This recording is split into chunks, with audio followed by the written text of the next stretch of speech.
My name is Lisa Apatini, and this is the project for the Hungarian Revolution. And today we have here with us, and I will be interviewing very good friend George Lovas and György Mayer, and my grandfather, Mr. Jules Apatini. So first of all, tell us a little bit about yourselves. About myself? Yes. Where should I start? With my age? I'm already 70. I was 25 years old. We're 25 years old. When this When it all happened. biggest day of our life came. Yes. And for the past 44 years now, I was the chairman of the Hungarian Freedom Fighters World Federation for 30 years, from 1957 up till 1976. Then I thought I'd retire in 1986, thanks to a few of my friends like George Mayer and your grandfather here. I was talked into start again and come back because there is a hope for a change. That was in the 80s, remember, Gyula? And that's how I came back, and I took over again the Hungarian Freedom Fighters Federation, and every year we did our anniversary commemorating meeting with thousands of people involved. Lately only a few hundred people involved, but we were always representing the spirit of 1956. Yes. On my own personal life, when I came out in 1956, at the end of 1956, in 1957, with my two friends, I cut down the Hungarian communist flag at the United Nations, which was a world act, and it was in all the papers of the free world, and for that I got sentenced to death in my absentee a year later in Hungary. And we did a lot of things like this, but financially I became a furniture salesman, and I got involved in furniture operations, and for 42 years I had furniture stores, and all the money what I made, I put it in next to your grandfather's show. For 12 years I had a 1 hour, sometimes a half an hour show, which we called the Hungarian Freedom Fighters Federation radio show. Am I right, you see? Yes. And I did it from my own money. That's where I spent my money. And we were attacking, and George Mayer was attacking from the voice part, and he was sneaking in some articles to me too. So we played it both ways. And then at the 40th anniversary, when you were thinking that you're going to talk later, I was the one with George who arranged this this Gracie mansion. It turned out beautiful. Since then, Mayor Giuliani and Governor Pataki are our friends, and they carry on our spirit. Yes. Honorable Mayor Giuliani, Honorable Governor, I would like to say it first time in Hungarian. Pataki György. Ladies and gentlemen, 4 years ago, on October the 23rd, 1956, we lost 35,000 Hungarian freedom fighters on the streets of Budapest and the other parts of Hungary. Thousands and thousands came out. Tens of thousands went to concentration camps. They were thrown there by the communist, by the Soviet dictatorship. At that time, the West and the free world did not help us. They recognized our fight, but they did not help us. And ladies and gentlemen, today, our freedom fighters who died 40 years ago, they can look down at us. And from the bottom of my heart, in the name of all the Magyars, the Hungarians, having that honor to have here among us celebrating the 40th anniversary of the Hungarian Revolution and uprising, the two brightest stars in American politics today, Honorable Governor George Pataki and Honorable Mayor Giuliani, the two biggest statements in the United States today. It's the greatest honor for us, and thank you both of you very much.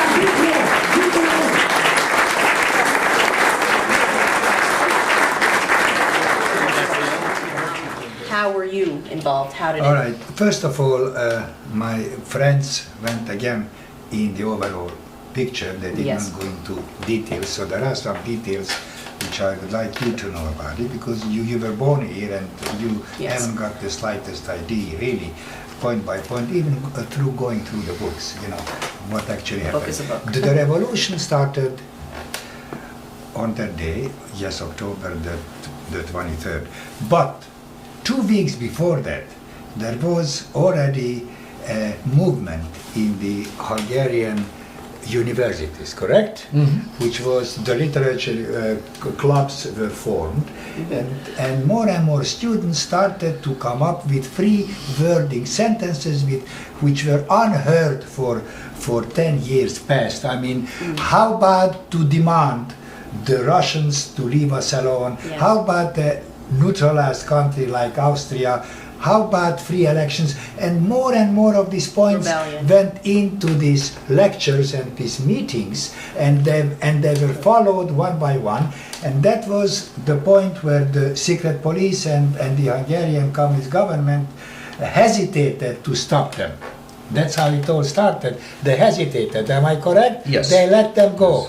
Then came the proclamation that let's have a demonstration, starting in Buda. Yes. Buda. Buda. And they were hesitating. Gerő first disqualified it. He said no demonstration. Gerő Then he was not changed. in Budapest And then at that Gerő time. left, Yeah. and whoever was his Gerő was not in replacement Budapest. at that He was day. in the Soviet Union Correct. at that point. And at that day, somebody else made a boo-boo in the Hungarian government Yes. and let this pass by. The demonstration at which monument? In Buda. Buda, remember, because that's where it all started. No, actually, the October Writers' Federation 23rd. started at the Petőfi statue in Buda. In Buda. In Pest. In Pest, but Yeah. there was a monument in Buda where a group started it, remember? Because I joined the tens of thousands of people marching through the Margit Bridge already from Buda. Yeah. Okay, so That's they where were I was coming from. Me too. Okay, where Because were I you was coming? working in Buda. I know, but they started someplace. There was someplace they read the first world famous 12 points at the monument in Buda, and they decided we did not have any permit for a demonstration, But- only at that monument. But And in then- actuality, the demonstration was Yeah. planned in front of the In parliament. front of Parliament. Yes, So, later on, yeah. without a permit. Yeah. And then the crowd became so big, tens of thousands and tens of thousands. By the time they reached the bridge, the Margit Bridge, Margit Bridge. from Buda coming over, it was already a 50, 60, 80,000 group. I mean, the whole bridge was covered, no trains, no nothing, and they were coming. By the time, that's where I joined them at the bridge, and then as we were coming, and our flag was already had the whole. Yes, we did cut we cut out from the every communist sign. single one. At the buildings, from apartments, that they somehow brought out flags. They cut out the whole. Yes. By the time we reached the parliament at the square, we were about 100,000 people. By 7 o'clock it became 200, 300, So because the everybody crowd was was running. growing. In the Everybody streets. was running there, Yes. okay? And we were demanding to hear Imre Nagy, right? And we were demanding already Ruski Khaza, means Russians go home, already started. Yes, and Soviets. they cut down the lights. Remember, at 7:30, Yeah. they cut down the lights, so it was darkness. What did we do? We had the Communist Party paper, the free people, the Yeah. Szabad Nép, Free People's paper, thousands of them. So we made torches of them, and we were lighting Burned them them. up, and that's how we stayed there and demonstrated. By 8 o'clock, we got some news from the Sándor Street, from the radio, that already a big group from the square or from Shooting, wherever, yeah. they went over already, and the ABA, the secret police, was shooting at them to try to disturb them Yes. and to, okay. Stop the This is demonstration. how it started. And the Hungarian army was called out to the radio station with the tanks. And this was the critical point. That's where it really started. Yes. Because the Hungarian army, they got out from their tanks and they give to the people their guns, their submachine guns. Here Yes. it is. I mean, that's all Provided we have. ammunition. We are going to fight with you. Weaponry. So the Hungarian army let down the regime immediately. Okay, just one personal experience what I had from when I got to the Brody Sándor utca, to the radio. There, the first ideas came up. Let's get some guns, because we don't have any. We have to shoot back. So we went. There was a truck which was going back to New Pest. New Pest is a borough of Budapest, like here Queens or Yes. Brooklyn, factory borough, like Brooklyn, let's say. And three guys with me jumped on the truck, and we went back to New Pest, to the Daesh shipyard where I worked, and we knew there are guns in the People's Reserve warehouse there, inside the factory. We went in. There was no policeman there. Outside, we just broke in, brought out a lot of guns. That truck went out of town, so we did not have any type of transportation. And I never forget it as long as I live. There was a Skoda, personal Skoda coming from the outskirts. There were two Russian officers in it and the driver. And we had our guns, all a big bunch of guns next to the door, and we were trying to get a lift. We stopped the Skoda. These guys didn't know what happened to them or what hit them. We did grab them out, the two officers and the driver. We shot them right there, because they said, "What are you doing? What is this?" Boom, boom. Finished, left them there, put all the guns into the Skoda and ran back to the radio. And that's where we started to. That's how it started, the whole shooting. That's how it violence. went on till early morning, 2, 3, 4 o'clock. I got wounded. I went into the hospital, to the Rokush, and on my knee, and they put a.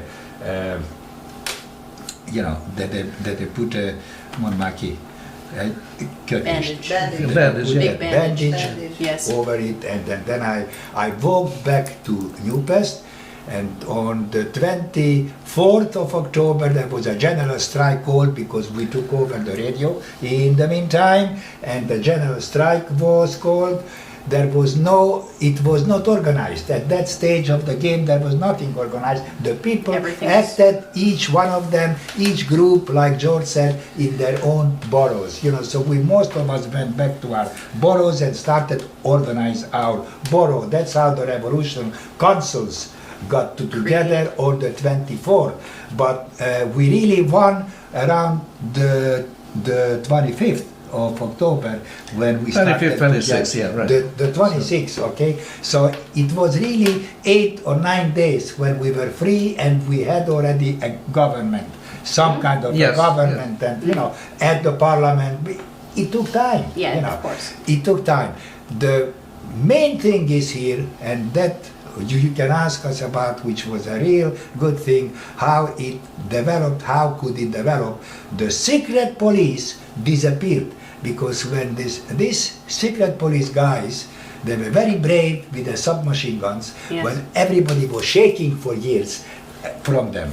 But when first time in their life they saw, and probably most of them were primitive little nobodies from the country, or from the factories, except their officers. Their officers were well-educated party hierarchy, leaders.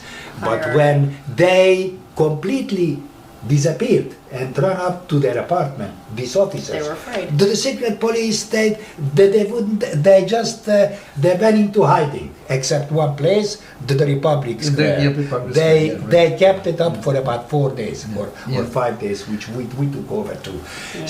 The police, the regular police, give us all their guns. You see, this So it was a complete effort. Right? Yeah, Everyone. Soviets and the communists naturally wanted to make the West believe that this was an organized thing Yes, which Yes. was not. from outside the Wasn't- country Yes. by the reactionaries The and, fascists, and the fascists and so forth and so on, which is absolutely not true. Yeah. There was nothing like that. Nothing organized about it. We were absolutely not organized. I wish to God we would have been, but we were not. There was only it was a sudden thing that the army deserted, and they came to our side. But how much it wasn't organized, it shows that the Russians could come back November the 4th, because we didn't have enough power to stop them, because they came by about 4,000 tanks.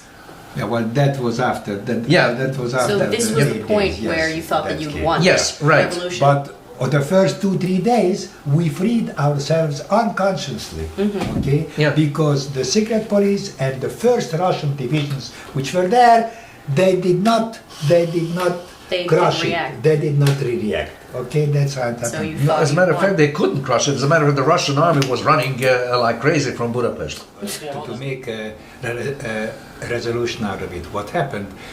The Soviet Union pulled back these Russian divisions into their headquarters, Yeah. correct? And that's how we were able to stay free for 8 days, approximately 8 days. During those 8 days, they already made up their plans and they brought And in new divisions, which were the real Mongolians, and even from Siberia. They really didn't know where are they going. They thought that they are going to fight some kind of Fascists. German fascists. German fascists. fascists. So that's how these 8 days came to be free. Okay, so that takes care of the Russians Yes. for the Now, time being. how did Hungary request help from the UN? How did that happen? Well, that's a sad story, right, George? Because at the first few days we were disorganized. Our first steps were to get bread to our Hungarian population. So we went to open up the factories and the bread making bakeries and everything. Bakeries. We were organizing the Revolution Council. George was in one in Midtown area. I was out in New Pest, okay, but we were fighting those days only the secret police little cells which were left all over town, and that's how it started. The first 8 days we did not have time for meetings, for big parliamentary meetings. So what happened is the Hungarian delegation at the United Nations got all confused, all mixed up, and Anna Ketley was sent by herself. She did fly over from Belgium. As a matter of fact, Right? the head of the Hungarian delegation in the UN was a Russian. Was man. Russian. So they didn't know what to say. Then Anna Ketley went over, right? And Anna Ketley made the biggest mistake in her life, being a social democratic leader, the leader of the social democratic in Europe. Even her name was Magic, and she went to the front of the United Nations Security Council meeting, right? The emergency meetings with her fist up. Remember that? With her fist up, like representing communist country which wants some more freedom. So Democracy. we did not, and that was one thing. The other thing, George, talk about it. Why should I bring Ezt kivenném mindenet, nagyon Suez. On October the 27th or the 26th, the Suez crisis developed in the Middle East. Yeah. And it's unfortunate to say, but that's the truth. The oil was more important for the Western world than our Yeah, revolution. than They your did not revolution. realize it, that behind the Iron Curtain, for the first time, a crack got developed on the wall. And this could be the end of communism at all. Yes. They did not realize it. And True. that's it. Our goal was, after November the 4th in the morning, we knew that the new Russian tank divisions, they were already strange divisions. They didn't care less whether Yes. they're shooting at the people or who they were shooting, and they were coming in. We also knew that we are going to be able to continue to fight for weeks to come in certain Yes, we boroughs. did. As a matter of So you fact. actually given in. And everybody went home or spread all over, okay? On November the 17th, I never forget it, we did have our last Revolution Council meeting in Upest, and I was elected with two other friends of mine to run out to Austria somehow and see are their troops ready to come in or not, because our dream was to get the United Nations involved, have a peace, have a temporary peace, and Yeah. and have an independent nation till the negotiations Yes. go out. So that did not happen. We did come out to Austria by the 19th of November, and we saw there is nothing there. There's peaceful, everything. There are no Hungarian volunteer divisions or Americans or Germans or whatever. So I sent back a radio message, which was arranged immediately to my people in Upest.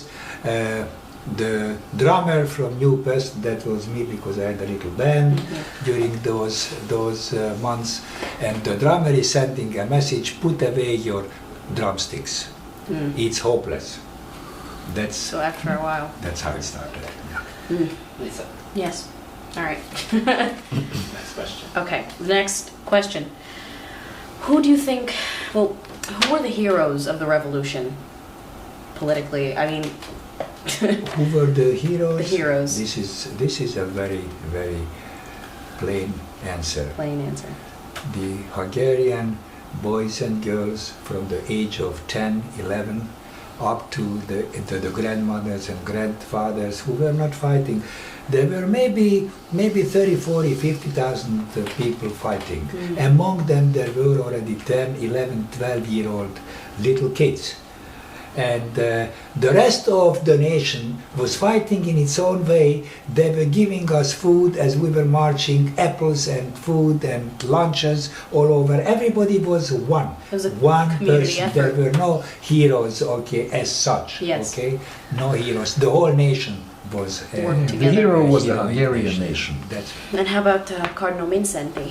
Cardinal Midcenter was one of the greatest heroes in Hungary during the Second World War. At the end of the Second World War, he was imprisoned by the Nazis.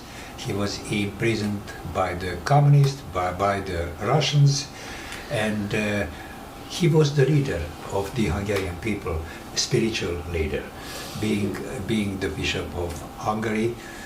And in 1956, October the 26th, I was a member of the delegation which freed him from the prison, and he went up to Buda, up to his headquarters back, where he did not enjoy freedom for decades. And on November the 4th at 3 o'clock in the morning, we knew what's coming, and we went back to Buda and we escorted him from there to the American embassy.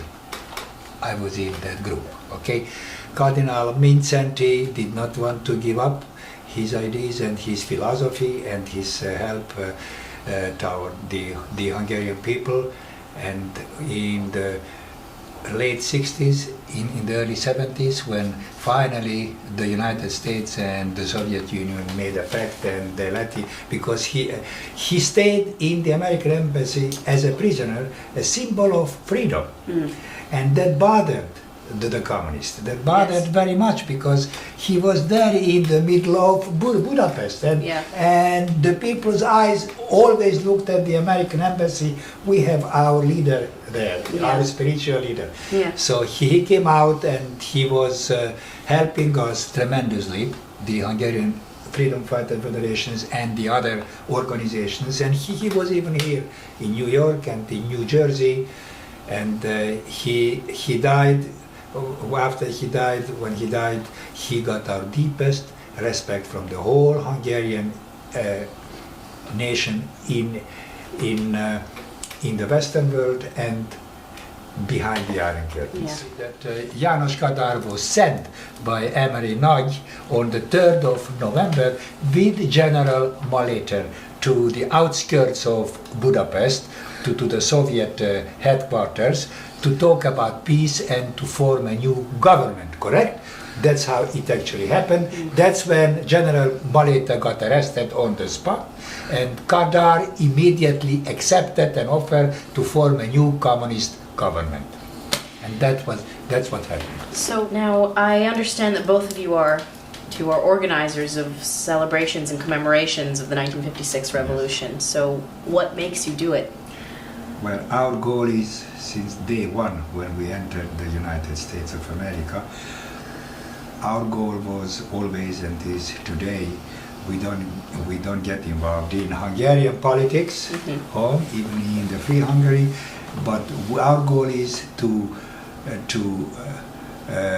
nurse the spirit of 56, October the 23rd till November the 4th, and to make it sure that this revolution, by the way, the greatest and the biggest revolution of the 20th century, the largest one, we demanded that it should be put in every school book, in everyone, it should be taught around the world, here in the United States too.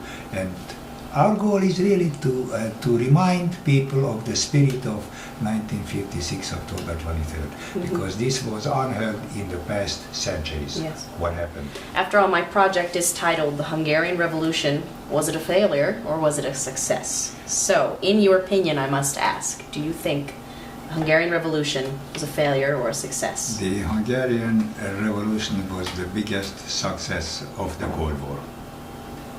In one sentence. One sentence. Yes. It And was your- the biggest success. In one sentence, it was the success because it actually crushed the Soviet Empire. Yeah. In a long term, yeah. In the long term. In the sure, long term. Sure. And- My final sentence from my point, we are very proud Hungarians to have two dates in the world's history which is going to stay in the world's history book forever. 1848 and 1956. Thank you very much for sharing your thoughts and opinions and experiences. Thank you.